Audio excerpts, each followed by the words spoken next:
اب پریکٹیکلی رات کے ٹائم تو کھڑی بھی میں اللہ تعالیٰ کے سامنے یہ بات کہہ رہی ہوں کہ اللہ میں تجھ سے مدد مانگتی ہوں، لیکن جیسے میں نے کل ڈسکس کیا تھا نا کہ ہم جو ہیں وہ کہتے تو اللہ کو یا کنستائن، لیکن جب سلام پھیرتے ہیں تو اس کے بعد ہم کبھی جھوٹ سے مدد مانگ رہے ہوتے ہیں، کبھی کسی اور خوش آمد سے مدد مانگ رہے ہوتے ہیں، کبھی کسی اور سے توقعات وابستہ کر لیتے ہیں۔ تو دعائے قنوت ایک قانت بندہ جو ہے وہ اللہ سے وہ سچ مچ صرف اللہ تعالیٰ سے مدد مانگتا ہے، ٹھیک ہے۔ اور اس کے بعد کہتا ہے کہ اچھا اب اس میں نا آپ دیکھو ایک چیز مسنگ ہوگی، اس کی ایک ایلیبوریٹڈ فارم بھی ہے جو اس میں مسنگ ہے، میں آپ کو وہ بتا دیتی ہوں، اتنی مشکل نہیں ہے، آپ لکھ لیجئے وَنَسْتَحْدَيْک، ٹھیک ہے۔ بے شک آپ اس کو جیسے آپ نے لکھا ہے نستا اینو کا، اسی طرح نستا ہدیک، ہاتھ دو آنکھوں والی پہلے نستا لکھے اس کے بیچ میں، اور اس کے بعد ہدیک، میں تجھ سے ہی ہدایت، تیری ہدایت مانگتا ہوں۔ ایک طرح سے یا کا نعبدو یا کا نستعین کی ہی اپوزٹ ورژن ہو گیا، ٹھیک ہے۔ جیسے لکھا ہوا ہے نستا، اسی طرح لکھ کے اس کے بعد ہدیک، اللہ تعالیٰ میں تجھ سے ہدایت مانگتی ہوں، ٹھیک ہے۔ تو اب میں اللہ تعالیٰ سے، میں نے رات کے ٹائم میں کھڑی ہوں اور میں اللہ تعالیٰ سے یہ کہہ رہی ہوں کہ اللہ تعالیٰ میں صرف آپ سے ہدایت مانگتی ہوں۔ میں اللہ کے آگے اقرار کر رہی ہوں کہ اللہ تعالیٰ دنیا جتنے بھی ٹولز بتا دے، جتنے بھی کامیابی کے طریقے بتا دے، یا جو بھی راستے مجھے دکھائے، میرا راستہ صرف تیری طرف سے آتا ہے، ٹھیک ہے۔ یہ ایک قانت بندہ کہہ رہا ہے، ٹھیک ہے۔ اس کے بعد وَنَسْتَغْفِرُکَ، اللہ تعالیٰ ہم تجھ سے ہی مغفرت مانگتے ہیں، یعنی اب معافی مانگتے ہیں۔ اب نا بڑی انٹرسٹنگ بات ہے، مجھے یہ بتائیں کہ معافی کون مانگتا ہے؟ معافی وہ مانگتا ہے نا کہ جو اپنے منہ سے یہ کہتا ہے کہ میں اگر کہتی ہوں ابھی سارا مجھے معاف کر دو، تو اس کا کیا مطلب ہے کہ میں نے کوئی غلطی کی ہے جس وجہ سے میں سارا سے معافی مانگ رہی ہوں۔ تو جب میں گلٹی ہونا، تو اب جب میں اللہ تعالیٰ سے یہ کہہ رہی ہوں نا رات کے اندھیرے میں کہ اللہ تعالیٰ میں تجھ سے معافی مانگتی ہوں، اپنے منہ سے کہہ رہی ہوں، تو اس کا پیچھے کیا بات چھپی ہوئی ہے کہ اللہ تعالیٰ سارا قصور میرے میاں کا نہیں ہے، یا میری نند کا نہیں ہے، یا میری ساس کا، یا میری فلاں دوست، یا میری فلاں باس، یا میرے فلاں اس کا نہیں ہے، اللہ تعالیٰ قصور میرا بھی ہے۔ پاپا کہتی ہوتی کچھ ڈنڈیاں تو میں نے بھی ماری ہوئی ہے نا۔ تو میں جب کوئی بچہ بھی نا اپنی ماں کو کہتا ہے امی پلیز مجھے معاف کر دے، تو ماں ضرور کندھے سے پکڑ کے پوچھتی ہے کہ تم نے کیا کیا ہے۔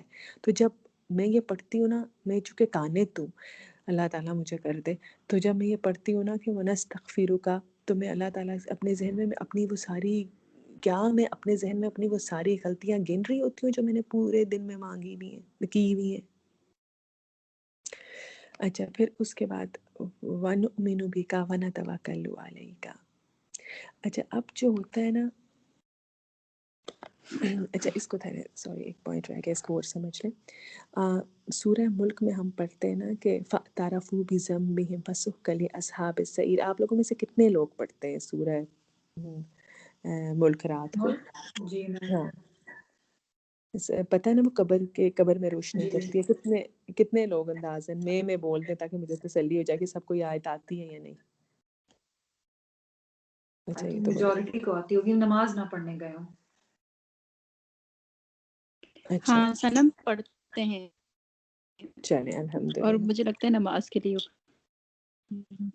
تو بڑی امپورٹنٹ تھی سورہ دعائے قنوت میں، چاہ رہی تھی کہ آئندہ جب آپ لوگ دعائے قنوت پڑھیں تو آپ قانت ہو کے ہی پڑھیں اس کو۔ چلو اللہ جس کو اللہ تعالیٰ سنوانا چاہے۔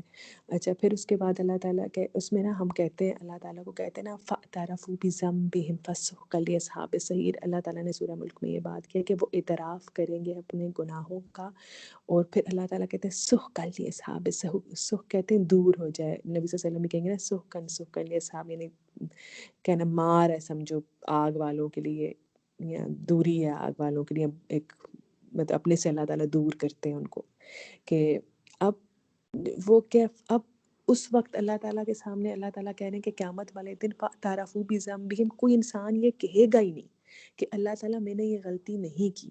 ہر انسان یہ بات مانے گا کہ اللہ تعالیٰ میں نے یہ غلطی کی ہے، مجھے معاف کر دے، مجھ سے یہ غلطی، ہاں اس کے پاس یارہ ہی نہیں ہوگا، ہاتھ گواہی دے رہے ہوں گے، پاؤں گواہی دے رہے ہوں گے، تو پھر اللہ تعالیٰ کہیں گے فَسُحْقًا لِأَصْحَابِ السَّعِيرِ۔ تو اس دن گناہوں کا اعتراف کرنے سے کیا یہ بہتر نہیں ہے کہ ہم ہر رات کھڑے ہو کے اللہ تعالیٰ کے سامنے گناہ کا اعتراف کر لیں، تاکہ جب ہم قیامت والے روز اللہ تعالیٰ کے سامنے پیش ہوں تو اللہ تعالیٰ ہو سکتا ہے ہماری اس احساس کی وجہ سے، ہمارے اس معافی مانگنے کی وجہ سے ہمارے گناہوں کو معاف کر چکا ہو۔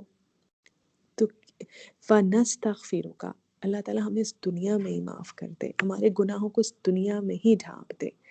پھر قانت کیا کہتا ہے؟ وہ کہتا ہے وَنُؤْمِنُ بِكَ وَنَتَوَكَّلُ عَلَيْكَ، اللہ تعالیٰ ہم تجھ پر ہی ایمان لاتے ہیں اور ہم تجھ پر ہی بھروسہ کرتے ہیں۔ اب نا یہ پتہ ہے کہ اگر آپ اس کو غور کریں نا تو یہ پیئرز ہیں سارے کے سارے، جیسے ہم نے پڑھا نا مدد کے ساتھ ایاک نستعین کے ساتھ ہدایت پڑھی ہم نے، مدد کے ساتھ ہدایت کا پیئر، پھر استغفار ہم نے پڑھا تو اس کے ساتھ ہم نے توبہ کا پیئر ہوتا ہے عموماً، اور اس کے علاوہ جو ہے ابھی ہم نے جو پڑھا ہے وہ ہے تو ایمان کے ساتھ توکل کا پیئر ہوتا ہے۔ توکل جو ہوتا ہے، توکل اللہ تعالیٰ کے پہ بھروسے کو کہتے ہیں، توکل ایمان کا پھل ہوتا ہے، اپنے آپ کو ٹٹولیں۔ اگر میرے اندر توکل نہیں ہے نا، مجھے اللہ تعالیٰ پہ بھروسہ نہیں ہے، تو اس کا مطلب یہ ہے کہ میرے اندر ایمان نہیں ہے، اور اگر توکل ہے تو پھر ہی ایمان ہے، کیونکہ ہو نہیں سکتا کہ میں اللہ تعالیٰ کو جانتی ہوں اور میں اللہ تعالیٰ کو پہچانتی ہوں، اس کے باوجود میں اپنی چیزیں اللہ پہ نہ چھوڑوں، میں اللہ پہ ٹرسٹ نہ کروں، مجھے پتا ہو کہ اللہ حی القیوم ہے، مجھے بنانے والا ہے، اس کے باوجود میں اللہ پہ ٹرسٹ نہ کروں۔ ایک ان کے بارے میں آتا ہے، ایک بزرگ کے بارے میں نا، تو کہ لوگوں نے ان سے پوچھا کہ آپ ہمیشہ بہت فریش رہتے، کیسے آپ کے چہرے پہ ہمیشہ بڑی فریشنس ہوتی ہے، آج تک کبھی آپ کو غمگین نہیں دیکھا؟ تو انہوں نے آگے سے یہ جواب دیا، بڑا ہی خوبصورت ان کا جواب تھا، وہ کہنے لگے کہ مجھے شرم آتی ہے اس بات پہ کہ میں اللہ کو جانتا ہوں، اللہ کو پہچانتا ہوں، اور پھر میں اپنے مسئلے کے حل کے لیے اللہ سے ایکسپیکٹ نہ کروں، اللہ پہ توکل نہ کروں۔ مجھے تو کوئی مسئلہ ہی نہیں لگتا، کیونکہ مجھے پتہ ہے میرے پاس تو ایک اللہ ہے جو میرے ہر مسئلے کو حل کرے گا۔ تو توکل کیا ہوتا ہے؟ وہ ایمان کا پھل ہوتا ہے، اسی لیے ایک جو مومن ہوتا ہے نا، وہ کبھی بھی خودکشی نہیں کر سکتا، یہ بات یاد رکھیے گا۔ اس کو پتہ ہوتا ہے کہ اس کے پاس ایک اللہ ہے جو اس کے مسائل کا حل ضرور نکالے گا، اگر اس دنیا میں نہیں نکالے گا تو جب وہ مر کے اللہ کے پاس جائے گا تو وہاں پہ اس کے لیے جنت لیے بیٹھا ہوا ہے۔ تو بس توکل کس پہ کرنا ہے؟ اللہ پر، اپنی علم پہ نہیں کرنا، اپنے علم پہ ٹرسٹ نہیں کرنا، اپنی اسکل پہ ٹرسٹ نہیں کرنا، اور انٹرسٹنگلی 10-15 لاکھ کے جوڑے پہ اس کے ٹرسٹ نہیں کرنا جو دلہن شادی پہ پہنتی ہیں۔ اللہ تعالیٰ چاہے گا تو بہترین نبھے گی، اللہ تعالیٰ نہیں چاہے گا تو بہترین نہیں نبھ سکے گی، 9-10 لاکھ کا جوڑا کیا کرے گا۔ تو اس کے بعد اللہ تعالیٰ کہتے ہیں وَنُؤْمِنُ بِكَ فَنَتَوَكَّلُ عَلَيْكَ وَنُثْنِي عَلَيْكَ الْخَيْرَ، اور اللہ تعالیٰ ہم تیری اچھی تعریف کرتے ہیں۔ اب نثنی کا ورڈ ثنا سے ہے نا، کہ اللہ تعالیٰ ہم تیری تعریف بیان کرتے۔ اچھا، اب اس بات تو یہ ہے کہ اللہ ثنا کے قابل تو ہے ہی اللہ تعالیٰ کی ذات، جو انسان میری تعریف کرتا ہے نا وہ جھوٹا ہوتا ہے، صاف بات ہے۔ یا میں اگر کسی کی تعریف کرتی ہوں نا تو میں جھوٹی ہوتی ہوں، کیوں؟ کیونکہ تعریف تو ہے ہی اللہ تعالیٰ کی۔ میرے پاس دی ہوئی ہر چیز، میرا ہر سکل، میری شکل، میری ابیلٹیز، میری دولت، میری اولاد، میرے ماں باپ، میری پرسنالٹی، ہر چیز اللہ تعالیٰ تو نے دی ہے۔ وَنُثْنِي عَلَيْكَ الْخَيْرَ، اور اللہ تعالیٰ ہم تیری بہترین تعریف کرتے ہیں، اللہ تعالیٰ سب تعریفیں ہیں ہی تیرے لیے۔ اور نا میں نے ایک چیز اور سیکھی ہے پچھلے دنوں، 2-3 دن پہلے میں نے یہ بات سیکھی کہ کوئی ہماری کوئی تعریف کرے نا تو ہم کہتے ہیں نا الحمدللہ الحمدللہ، اس کے بدلے اردو میں کبھی کہا کریں سب تعریف تو ہے ہی اللہ تعالیٰ کی، تو زیادہ ذرا دل سے ادا ہوتا ہے۔ تو یہی بات ہے وَنُثْنِي عَلَيْكَ الْخَيْرَ، اللہ تعالیٰ ہم تیری ہی ثنا بیان کرتے ہیں۔ وَنَشْكُرُكَ وَلَا نَكْفُرُكَ، اور ہم تیرا ہی شکر ادا کرتے ہیں اور ہم ناشکری نہیں کرتے۔ شکر کیا ہے؟ بیسکلی شکر یہ ہے کہ اللہ تعالیٰ کا، اللہ تعالیٰ تو نے جتنی نعمتیں دی مجھے، فار ایگزامپل اللہ تعالیٰ تو نے مجھے آنکھیں دی تاکہ میں اس سے تیری نشانیوں کو، تیری آیات کو سمجھوں، تیری آیات کو دیکھوں، اس لیے اللہ تعالیٰ تو نے مجھے آنکھیں نہیں دی کہ میں جو ہے ٹی وی پہ شاہ رخ خان کو دیکھ لوں،